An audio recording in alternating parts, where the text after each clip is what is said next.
Class 8 math exercise 1.1 question number 10 को आज हम लोग सॉल्व करेंगे। निम्नलिखित का मान ज्ञात कीजिए, यानी कुछ क्वेश्चन दिया हुआ है उसका मान ज्ञात करना है। तो सर इस क्वेश्चन को हम लोग सॉल्व करते हैं। तो नीचे 9 दिया है तो एलसीएम ले लेंगे, और यदि हम 9 और 9 का एलसीएम लेंगे तो मेरा 9 आ जाएगा। तो 9 लिखेंगे यहाँ पे। अब यहाँ पे हम 9 का टेबल कितना बार पढ़े कि मेरा 9 आ जाए। तो यदि हम एक बार इसका टेबल पढ़ते हैं तो मेरा 9 आता है। तो 1 इंटू 9 के ऊपर कितना है 5 यहाँ पे प्लस का साइन है, प्लस दे देंगे। अब यहाँ पे 9 के टेबल कितना बार पढ़े कि मेरा 9 आ जाए। तो एक बार पढ़ेंगे तो 1 इंटू 9 के ऊपर कितना है -8 है। तो -8 को हम यहाँ पे लिख देंगे इक्वल टू, अब 1 और 5 को यदि हम इंटू करते हैं मेरा 5 आता है। 5 प्लस 1 और -8 को गुना करेंगे तो मेरा -8 आएगा बटा 9। अब यहाँ पे देखिए प्लस और माइनस जब इंटू होती है तो इसका साइन क्या हो जाता है, माइनस हो जाता है। -8/9। अब हम 5 में से -8 को जब हम घटाएंगे तो मेरा कितना बचेगा -3/9, यानी कि -3/9। अब इसको काटेंगे हम तो आ जाएगा मेरा -1/3 आंसर। अब क्वेश्चन नंबर बी को हम लोग सॉल्व करेंगे। तो उसी तरह से क्या करेंगे, 3 और 15 का क्या करेंगे, एलसीएम लेंगे। तो चलिए इसका एलसीएम ले लेते हैं। 10 और 15 का 5 गुना 10 5 या 15, 5 गुना 2 गुना 3, एलसीएम इसका 30 आ गया। तो यहाँ पे हम लोग 30 को लिख लेंगे सबसे पहले। अब 10 का टेबल कितना बार पढ़े कि मेरा 30 आ जाए। तो 3 बार पढ़ेंगे तो 3 गुना 10 के ऊपर कितना है -9, यहाँ पे -9 को लिखेंगे, प्लस का साइन है प्लस। अब 15 का टेबल कितना बार पढ़े कि मेरा 30 आ जाए। तो 2 टाइम पढ़ेंगे तो 2 इंटू, और 15 के ऊपर कितना है 22। अब जब हम 3 और -9 को जब गुना करेंगे तो -27 आ जाएगा, प्लस, और जब 22 को 2 बार गुना करेंगे तो 44 आ जाएगा बटे 30। अब यहाँ पे 44 में 27 को जब हम घटाएंगे कितना बचेगा, हो जाएगा 17/23 आंसर। चलिए अब सी नंबर के क्वेश्चन को हम सॉल्व करेंगे। तो इसका एलसीएम लेंगे तो मेरा आ जाएगा 57 लाइन किसिंग ऊपर।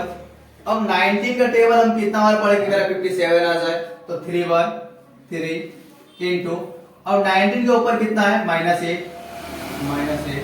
प्लस 57 का टेबल हम कितना बार पढ़े कि 57 आ जाए। तो 1 टाइम 1 इंटू 57 के ऊपर कितना है -2 इक्वल टू 3 और -8 को जब गुना करेंगे तो मेरा -24 आ जाएगा, प्लस, और जब -2 और 1 को गुना करेंगे तो मेरा -2 आ जाएगा बटे 57। अब यहाँ पर -24 minus into plus equal to क्या होता है, माइनस होता है -2 बटे 57, और -24 और -2 यानी कि -26 बटे 57 आंसर। अब चलिए अगला क्वेश्चन बताएंगे डी नंबर का। तो नीचे वाले क्या करेंगे, सबसे पहले एलसीएम लेंगे, और एलसीएम यदि लेंगे इसका तो मेरा 24 आ जाएगा। अब 12 का टेबल कितना बार पढ़े कि मेरा 24 आ जाए। तो 2 टाइम 2 इंटू 7 माइनस 24 का टेबल 1 बार 1 इंटू 17 इक्वल टू 7 2 जा 14 माइनस 17 इक्वल टू 24। अब जब 14 में -17 को सब्ट्रैक्ट करेंगे तो मेरा यहाँ पे बचेगा -3/24, और यदि इसको काट के छोटा करेंगे 3 1 3 3 8 24 यानी कि -1/8 आंसर।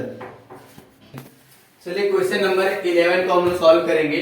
निम्नलिखित का मान ज्ञात कीजिए। कुछ क्वेश्चन दिया हुआ है उसका वैल्यू हम लोग को निकालना है। तो क्वेश्चन है 5/7 इंटू -3/8। तो ये क्या है, मेरा फ्रैक्शन मल्टीपल है, यानी कि भिन्न का गुना है। तो इसको बनाएंगे, ऊपर वाले को गुना कर लेंगे। 5 और -3 को गुना करेंगे तो -15 आएगा, और नीचे 7 और 8 को गुना करेंगे तो कितना आ जाएगा, मेरा 56 आ जाएगा। ये इसका मेरा आंसर हो गया। अब इसी का क्वेश्चन नंबर बी को सॉल्व करेंगे। ऊपर गुना कर देंगे -15, नीचे गुना कर देंगे -15, और -15 कर जाएगा एक बार में, इसका आंसर हो जाएगा 1। सी नंबर का क्वेश्चन को हम लोग सॉल्व करेंगे। ऊपर गुना करेंगे और नीचे गुना करते हैं। तो -1 और -7 को गुना कर देंगे तो 7 आ जाएगा। नीचे मेरा 8 है तो 8 हो जाएगा। यहाँ पे +7 इसलिए हो जाएगा क्योंकि माइनस इंटू माइनस जब होती है तो क्या हो जाता है, मेरा प्लस हो जाता है, तो इसीलिए यहाँ पे प्लस मेरा 7/8 हो जाएगा। चलिए डी नंबर का क्वेश्चन को सॉल्व करेंगे। ए मेरा भिन्न का भागा है, तो भिन्न को भागा को सॉल्व करते हैं। 4 इसके नीचे कुछ नहीं तो क्या 1 रहता है, और भागा को जब हम गुना में चेंज करते हैं तो क्या करते हैं, नीचे वाले को ऊपर करते हैं और ऊपर वाले को नीचे कर देते हैं, यानी कि 3/-4। अब यहाँ पे क्या करेंगे, ऊपर ऊपर गुना कर देंगे, 4 दिया 12/-2। अब इसको काट करके छोटा करेंगे, 2 1 2 और 2 6 12 इक्वल टू -6 आंसर। अब चलिए 12 नंबर के क्वेश्चन को हम लोग सॉल्व करेंगे। दो परिमेय संख्याओं का योगफल -3 है, यदि इनमें से एक परिमेय संख्या -11/6 हो तो दूसरी संख्या ज्ञात कीजिए। यानी कि दो संख्या है, यदि वो दो संख्याओं को जोड़ेंगे तो मेरा -3 आएगा। पहली संख्या दिया हुआ है तो दूसरी संख्या ज्ञात करना है। तो चलिए इस क्वेश्चन को हम लोग सॉल्व करते हैं।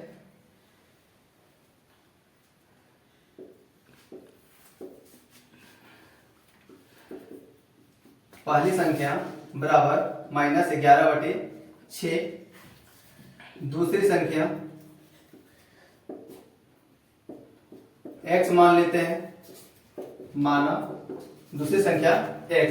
अब दोनों संख्याओं का योग यानी x प्लस -11/6 इक्वल टू कितना दिया हुआ है, मेरा -3 दिया हुआ है।